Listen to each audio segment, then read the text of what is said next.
Hello YouTube and welcome! Today we are making a few swatch cards for the swatch book. I keep swatch cards in different forms inside my palette and I tend to use 100% cotton watercolor paper unless it's a student or a budget brand. You can swatch on cellulose paper, cotton paper or a mix. I'll be using the Fabriano Studio watercolor paper that contains 25% cotton. The Studio watercolor paper, it's a bright white cold press watercolor paper. The Bauhong paper has a very cold press texture that makes writing very uncomfortable. It's also bright white.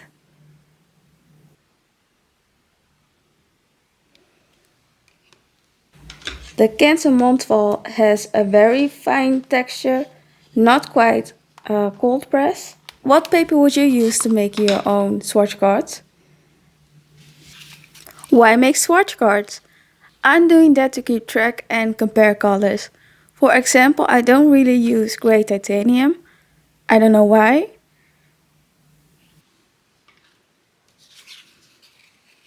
But the red jasper is a beautiful granulating red earth tone that looks great in mixes, so I want to keep that color in mind.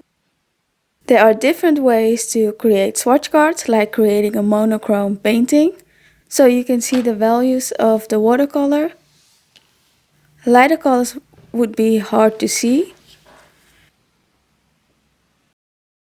I made a little makeshift stamp and used a micron size 12 to create a black line.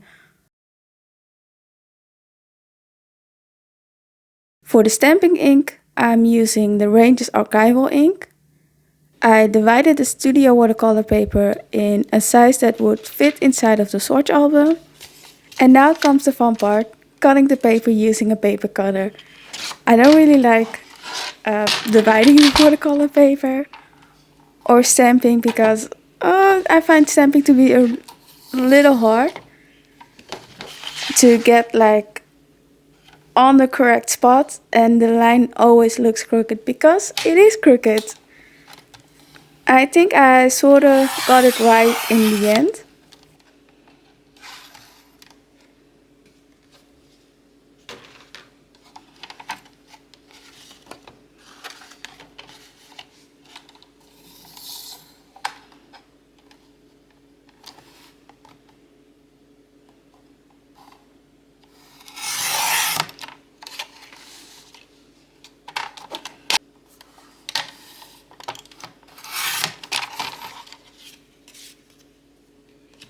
This is the swatch template I'm using. The information I'm writing down is the color name, pigment information and brand name. In the right corner I'm doing a wet on wet swatch, in the larger area a gradation swatch, and on the left side a mass tone swatch.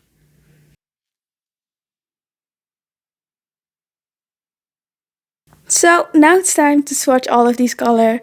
Sit back and relax. I will come back in the end to compare the colors that I have in the Roman Szmal palette.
Let's start with the yellows. Lemon yellow is a nice cool yellow. And then we have the two warm yellows. The golden yellow is a bit deeper and warmer compared to the Hansa Yellow Deep.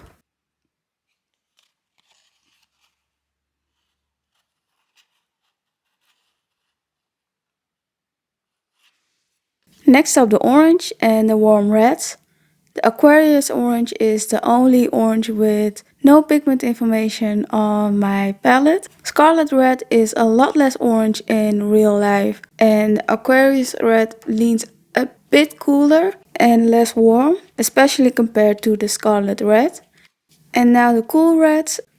Essa red looks more neutral in comparison, and Anthraquinone red looks duller in comparison to Permanent Alizarin Crimson.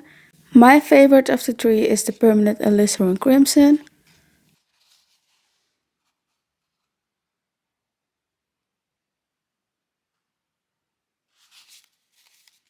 Now let's move on to the pinks and purples. The magenta is a beautiful vibrant color. The cobalt violet deep is on the lower tinted side and has a beautiful granulation. And the mineral violet is a nice granulating blue violet.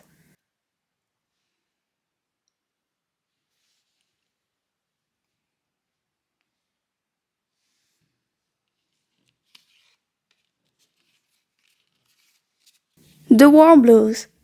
The ultramarine light is harder to re-wet, has less granulation, while the cobalt blue deep has a beautiful granulation and is a bit warmer than the ultramarine light. I think you can guess which blue is my favorite. It's the cobalt blue deep. The warm earthy yellows. The Quinburn sienna was harder to re-wet. Maybe I need to use it a bit more because it's the first time I swatch a color out.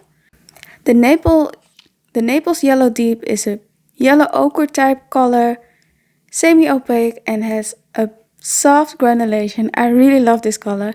It looks beautiful in mixes.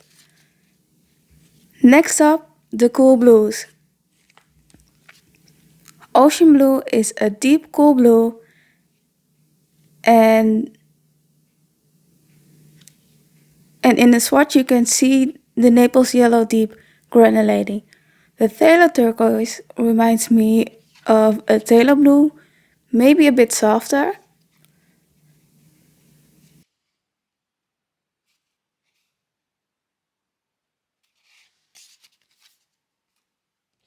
And the cobalt sea blue is a nice cobalt teal color with a soft granulation. And now the green section of the palette. Sap green, hooker's green, Aquarius green and glauconite. The sap green is a very bright, especially compared to hooker's green.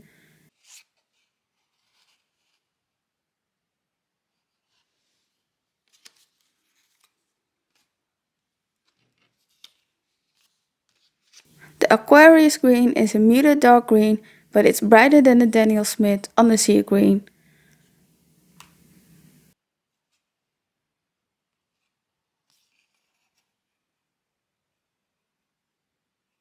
Glauconite is a very light, low tinting, soft green. I still don't know how to use this color. Maybe as an underpainting.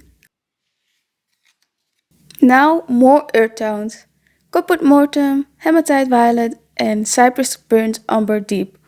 That was a mouthful. The copper mortem and hematite violet look very similar. You don't need both, really, you don't. The hematite violet is more opaque than the copper mortem and that's literally the only difference. And the cypress burnt umber deep is a dark warm brown. Last but not least, the neutrals. Shadow Violet and Misty Morning. The only difference between these two colors is that Shadow Violet contains a PB29 and the Misty Morning doesn't, so the Shadow Violet is deeper and warmer. I have to say I really love the Misty Morning. It's such a beautiful, soft, pinky gray color.